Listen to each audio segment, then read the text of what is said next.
يهده الله فلا مضل له ومن يضلل فلا هادي له أشهد أن لا إله إلا الله وحده ربي لا شريك له وأشهد أن محمدا عبده ورسوله قال الله تعالى في كتابه الكريم يا أيها الذين آمنوا اتقوا الله حق تقاته ولا تموتن إلا وأنتم مسلمون أما بعد اللهم إنا نسألك علما نافعا ونعوذ بك من علم لا ينفع. Para hadirin ikhwati fiddin wa akhwat fillah rahimani wa rahimakumullah. Alhamdulillah pada sore hari ini insyaallah taala kita akan membahas firman Allah Subhanahu wa taala di surat Saba ayat yang ke-15.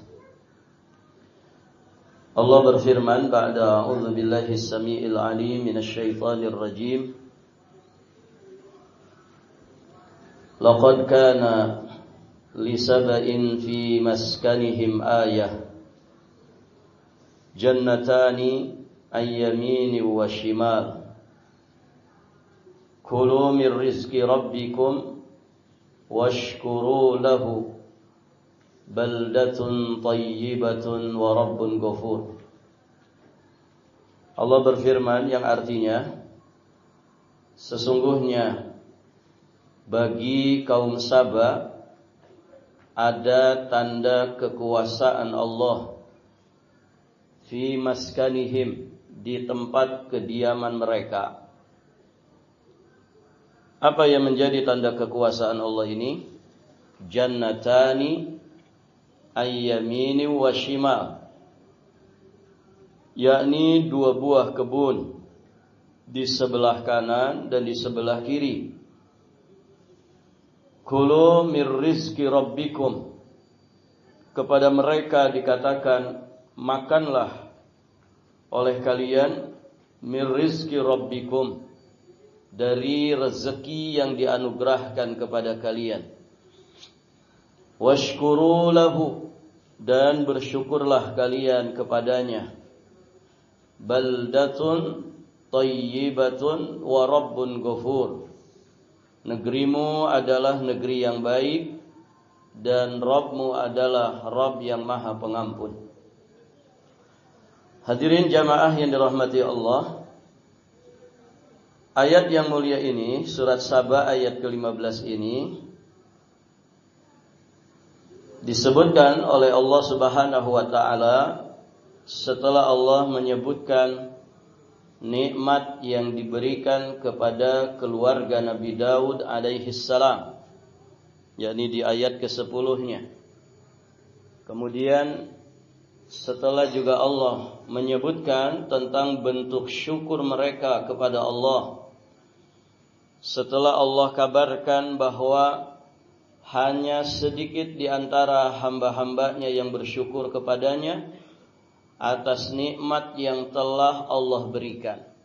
Nah, setelah penyebutan itu semua, berikutnya Allah Azza wa Jalla menyebutkan tentang kisah anak keturunan Saba. Dan di sini kita bisa menyaksikan di antara bentuk nikmat dan kasih sayang Allah Subhanahu wa taala yang diberikan kepada manusia, di mana Allah menceritakan kabar-kabar kaum yang dibinasakan dan kaum yang diazab kepada orang-orang yang tinggal berdekatan dengan bangsa Arab. Karena hadirin jamaah yang dirahmati Allah, tentu ayat ini pertama kali disampaikan oleh Nabi kepada manusia di masa itu, yakni orang-orang musyrikin Quraisy. Disampaikan oleh Nabi sallallahu alaihi wasallam kepada mereka, menunjukkan kasih sayang Allah, karena Allah Subhanahu wa taala menceritakan berita-berita orang-orang yang diazab dari orang-orang terdahulu di masa lalu, di mana tempat mereka ini kaum-kaum yang diazab ini sejatinya tidak jauh ya dari keberadaan mereka. Tidak jauh dari mereka, masih di Jaziratul Arab. Tentu ini semua memiliki tujuan yang sangat besar.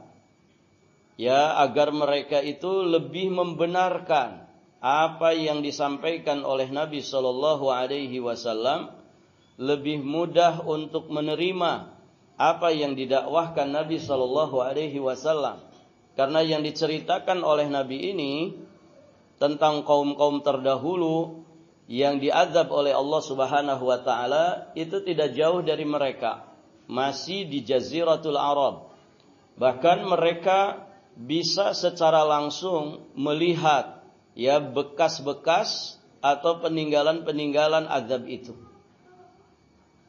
Nah, disinilah hikmahnya, supaya mereka itu mudah untuk beriman, mudah untuk menerima dan membenarkan apa yang disampaikan oleh Nabi sallallahu alaihi wasallam. Baik, hadirin jamaah yang dirahmati Allah.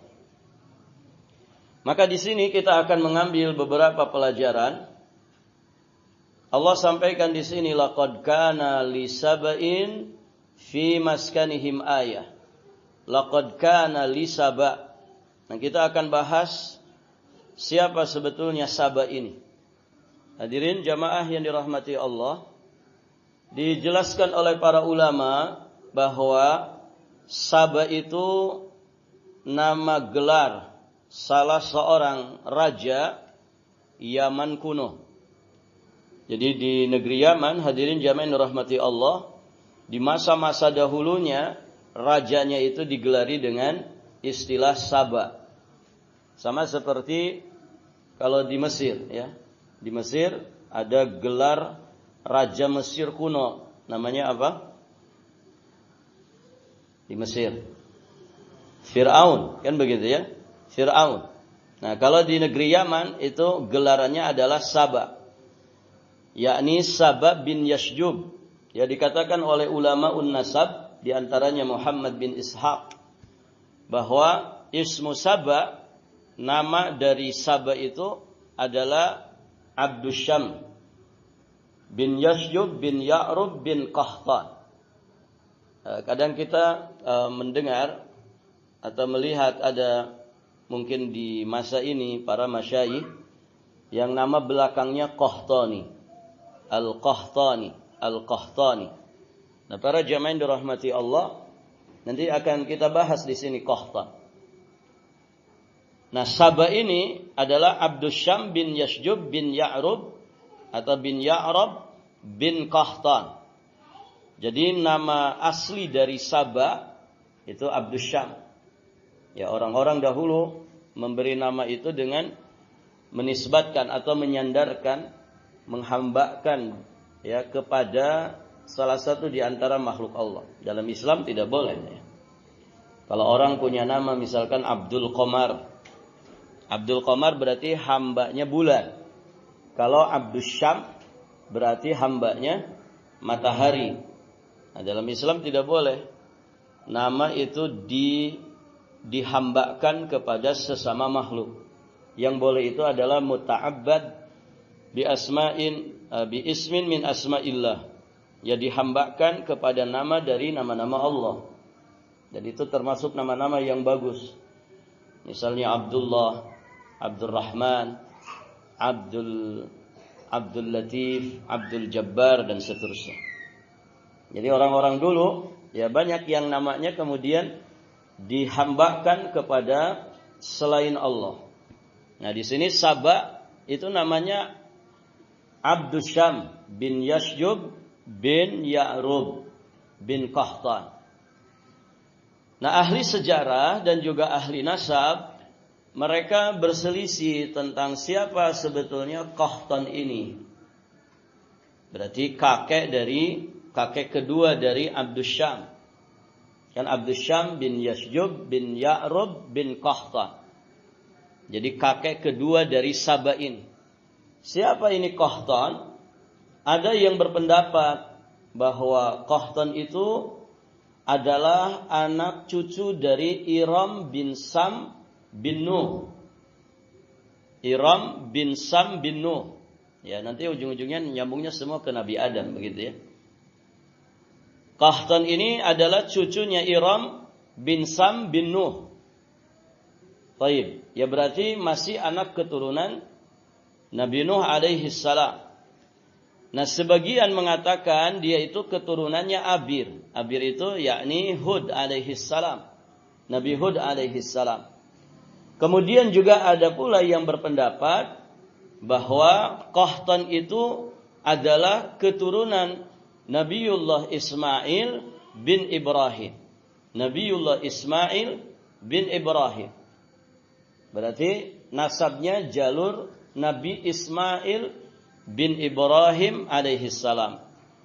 Nah, pendapat yang ketiga ini bahwa Qahtan itu adalah keturunan dari Nabi Ismail bin Ibrahim, yang disitulah juga jalurnya keturunan atau jalur nasab dari Saba. Nah, ini ada satu riwayat di Sahih Al-Bukhari bahwa Nabi Shallallahu Alaihi Wasallam beliau pernah melewati salah satu suku Ansar, yaitu suku Aslam, di mana mereka ini sedang mengadakan perlombaan memanah. Maka Nabi Shallallahu Alaihi Wasallam ketika melewati mereka, kata Nabi, "Urmu ya bani Ismail, urmu fa inna abakum kana ramiyan." Panahlah, panahlah wahai bani Ismail. Jadi yang disebut Bani Ismail oleh Nabi ini adalah salah satu kabilah di kaum Ansar yang bernama kabilah Aslam. Nabi menyebutnya ya Bani Ismail. Urmu, panahlah wahai Bani Ismail. Fa inna abakum kana ramiyan. Karena bapak kalian dulu adalah seorang pemanah. Taib, hadirin jamaah yang dirahmati Allah. Nabi menyebut mereka Bani Ismail karena memang orang-orang Ansor itu, kita mengenal ya, di kalangan Ansor itu ada dua suku besar, namanya suku Aus dan suku Khazraj. Nah, ternyata kedua-duanya ini berasal dari suku Azdi, dan suku Azdi itu salah satu dari keturunan Saba. Salah satu dari keturunan Saba. Berarti Saba ini nyambungnya ke garis keturunan Ismail bin Ibrahim. Maka Nabi menyebut mereka ya Bani Ismail, wahai anak keturunan Ismail. Karena memang suku Aus dan Khazraj itu berasal dari suku Azdi. Dan suku Azdi ini salah satu dari anak keturunannya Saba. Nanti akan datang riwayat tentang itu. Taib, hadirin jamaah yang dirahmati Allah. Nah, suku Azdi ini salah satu dari putra atau keturunan dari Saba yang dahulu melakukan migrasi dari negeri Yaman ke daerah sekitarnya. Karena nanti anak keturunan Saba itu pada migrasi, ada yang netap di negeri Yaman sehingga mereka nanti menjadi cikal bakal bangsa Arab.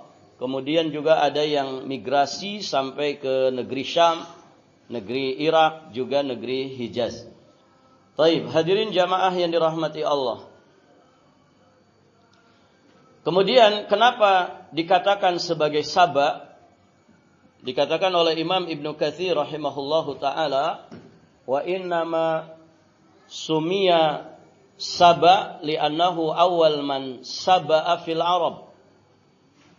Abdus Syam bin Yasjub bin Ya'rub bin Qahtan ini digelari dengan Saba karena dialah orang Arab pertama kali yang menjadikan musuh-musuh telah ditaklukkan sebagai Sabaya. Jadi yang pertama melakukan Saba dari bangsa Arab, ya dia ini, yakni Abdus Syam bin Yasjub bin Ya'rub bin Qahtan. Sehingga gelaran Saba atau Saba itu disematkan kepada dirinya. Kemudian juga dia digelari dengan Ra'ish, li'annahu awal man ghanima fil ghazwi fa'ata qaumahu fasumiya Ra'ish. Saba ini juga dijuluki dengan Ra'ish, karena memang dialah yang pertama kali mengambil rampasan perang ghanimah, lalu kemudian dibagi-bagikan kepada bangsanya. Hadirin jamaah yang dirahmati Allah. Nah, di antara bangsa-bangsa dari keturunan Saba ini, kita mengenal ada bangsa Tubba. Ini juga dari keturunan Saba. Kemudian ada satu ratu dari negeri Saba yang sangat terkenal dan diceritakan bertemu dengan Nabiullah Sulaiman alaihi salam yang dikenal dengan Ratu Bilqis. Taib, hadirin jamaah yang dirahmati Allah. Nah, ini sedikit tentang siapa dan apa itu Saba. Berikutnya kita akan membahas tentang anak keturunan Saba.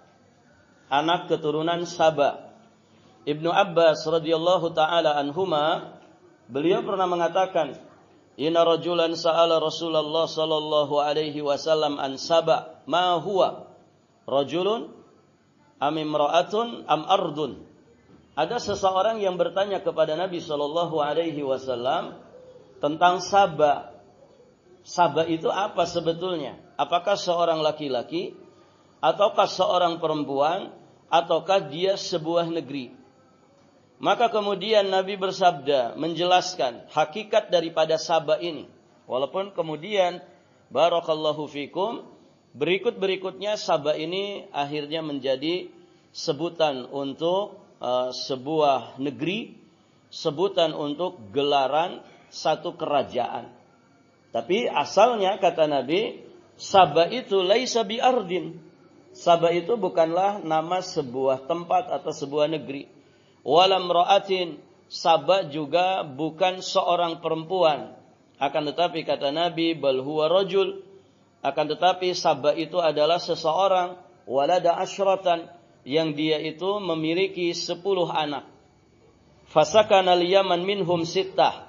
6 anaknya ini menetap di negeri Yaman. Wa bisyami minhum arba'ah. Sedangkan 4 anaknya yang lain itu migrasi ke negeri Syam. Kemudian Nabi menyebutkan, fa'amal yamaniyun famadhijun wa kindah wal azdi wal azdu wal ash'ariyun wa anmar wa himyah. Ini nama-namanya aneh ya. Kalau di kita kan Joko, Budi, Wawan gitu. Ini nama-nama putranya Saba. Jadi yang menetap di negeri Yaman ada 6. Al-Yamaniyun, pertama Madhij. Ya susah nyebutnya saja susah. Yang pertama Madhij, yang kedua Kindah, yang ketiga Al-Azdu, Al-Azdu. Yang kemudian suku kaum Ansar dari Aus dan Khazraj itu berasal dari suku Azdi. Nah, suku Azdi itu adalah salah satu dari putranya Saba yang menetap di negeri Yaman. Taib, hadirin jamaah yang dirahmati Allah. Kemudian yang menetap di negeri Yaman Asy'ariyun, yakni Asy'ari. Kemudian Anmar, kemudian Himyah. Taib, hadirin jamaah yang dirahmati Allah. Nah, ini 6 putra Saba yang menetap di negeri Yaman. Araban kullaha, ya, semuanya 6 ini adalah bangsa Arab. Makanya hadirin jamaah yang dirahmati Allah, kalau dikatakan aslul Arab, ya aslinya Arab itu, aslinya bangsa Arab ya negeri Yaman itu. Anak keturunan ya orang-orang Yaman. Itu aslinya bangsa Arab. Karena dari situlah kemudian sebagian mereka migrasi, ya. Migrasi ada yang ke Hijaz. Ya Hijaz itu ya Saudi Arabia saat ini. Itu Hijaz. Kan ada Hijaz, ada Najd. Hijaz itu yang daerah sebelah barat. Ya sekarang jadi Mekah, Madinah, Jeddah dan seterusnya. Kalau Najd itu yang bagian daerah Teluk. Yang sekarang ada Riyadh, Bahrain, Qatar, Abu Dhabi. Nah, itu disebut Najd. Baik, hadirin jamaah yang dirahmati Allah. Kemudian yang migrasi ke negeri Syam ada 4 dari putranya Saba. Yang pertama Lakham, kemudian Juzam, Amilah, dan yang satu lagi adalah Ghassan. Ya, riwayat ini ada di Musnad Imam Ahmad. Taib, hadirin jamaah yang dirahmati Allah. Jadi di sini Nabi menegaskan bahwa Saba itu asalnya adalah nama orang yang kemudian diabadikan sebagai nama sebuah kerajaan besar di masa lalu. Dialah sejatinya yang pertama kali membangun satu kota di negeri Yaman, namanya kota Ma'rib. Ya. Dan markas tempat belajar kita dulu di sini, di kota Ma'rib. Ya, sekitar 3 jam dari kota Son'a. Ya, Son'a dulu ibu kotanya negeri Yaman yang sekarang diduduki oleh Houthi itu. Taib, hadirin jamaah yang dirahmati Allah. Sisa berapa menit lagi? 7 menit. Baik. Kita lanjutkan sedikit tentang kerajaan Saba'nya. Jadi setelah kita bahas siapa itu Saba, kemudian anak keturunannya, maka kita akan membahas berikutnya tentang kerajaan Saba. Kebanyakan para peneliti menyebutkan bahwa kerajaan Saba ini kerajaan yang tertua di semenanjung Arab. Dia berdiri, di satu riwayat dikatakan berdirinya itu sejak 1300 tahun sebelum Masehi. Ada yang mengatakan bahkan 2500 tahun sudah berdiri sebelum Masehi. Artinya kerajaan yang sudah sangat tua sekali di semenanjung Arab. Awalnya kerajaan Saba ini dikenal dengan dinasti Mu'inah. Sedangkan raja-raja mereka dijuluki dengan Mukrib Saba. Mukrib Saba. Dan di periode inilah ya dibentuk namanya Saddul Ma'rib. Saddul Ma'rib ini bendungan Ma'rib. Ya, bendungan Ma'rib artinya sudah dibangun sejak berdirinya kerajaan Saba ini. Walaupun barakallahu fikum sebagian meriwayatkan bahwa bendungan Ma'rib ini dibangun di masa kerajaan atau di masa Ratu Bilqis. Taib, hadirin jamaah yang dirahmati Allah. Ibu kota pertamanya adalah Sirwah. Ya, Sirwah ini puing-puingnya terletak 50 km ke arah barat laut dari kota Ma'rib. 50 km ke barat laut dari kota Ma'rib. Akhirnya kemudian berpindah ibu kotanya ke kota Ma'rib, yang akhirnya Ma'rib ini menjadi pusat perdagangan penting saat itu. Taib, hadirin jamaah yang dirahmati Allah. Dan kerajaan Saba ini sudah dikenal di kalangan umat-umat terdahulu sebelum Islam. Para jamaah yang dirahmati Allah, kerajaan tadi ya namanya dinasti Mu'inah, kemudian menjadi nama Mukrib Saba, dan akhirnya dikenal dengan nama kerajaan Saba yang beribu kota di kota Ma'rib. Ini di rentang waktu 620 tahun sebelum Masehi dan 1015 tahun sebelum Masehi. Artinya setelah mungkin beberapa dinasti gitu ya, beberapa generasi dari kerajaan ini, barulah akhirnya kemudian dikenal dengan kerajaan Saba. Letak geografis dari kerajaan Saba ini secara garis besar wilayahnya ada di Jaziratul Arab. Ya, di mana Jaziratul Arab saat itu menjadi 2 bagian, ada bagian utaranya, kemudian ada bagian selatan. Arab bagian selatan, ya berarti negeri Yaman, Oman dan seterusnya. Ini dikenal lebih maju dibandingkan dengan Arab di bagian utara. Jadi mereka sebetulnya lebih maju dulunya. Ya kalau sekarang kan ya bisa dikatakan negeri Yaman terbelakang, apalagi sering konflik. Masyarakat Arab bagian selatan sejatinya adalah masyarakat yang dinamis. Mereka memiliki peradaban yang luar biasa. Mereka juga sudah mengenal kontak dengan dunia internasional karena mereka di semenanjung gitu ya, dekat dengan laut. Dan mereka punya pelabuhan yang kemudian terbuka bagi pedagang-pedagang asing yang hendak berniaga ke sana. Sementara orang-orang Arab Utara, mereka terbiasa dengan kerasnya kehidupan padang pasir. Mereka kaku, lugu, dan kurang kontak dengan dunia luar. Ya, sehingga ya kalau kemudian komunikasi, interaksi dengan banyak orang itu berjalan dengan baik, maka biasanya ada percepatan di dalam pertumbuhan dan perkembangan. Nah, itu Arab di bagian selatan itulah yang kemudian lebih maju awalnya. Taib, hadirin jamaah dirahmati Allah. Nah, kerajaan Saba ini menjadi terkenal disebabkan dua hal. Pertama, adanya ratu yang mereka miliki yang disebut atau yang dinamakan dengan Ratu Bilqis. Dan kisah tentang Ratu Bilqis ini yang berjumpa dengan Nabiullah Sulaiman alaihi salam ini dikisahkan ada di surat An-Naml di ayat ke-22 sampai ayat 24. Kemudian yang kedua, karena mereka punya bendungan Ma'rib yang sangat besar, ya, dan bendungan ini menjadikan negeri Yaman negeri yang sangat makmur, subur dan sangat sejahtera. Jadi punya pemimpin yang bagus, kemudian mereka punya sumber kehidupan. Ya, air ini kan sumber kehidupan. Jadi mereka punya bendungan. Dan nanti kita akan lanjutkan di kajian esok hari bagaimana kehebatan kaum Saba. Barakallahu fikum. Akhiru da'wana anil hamdulillahi rabbil alamin.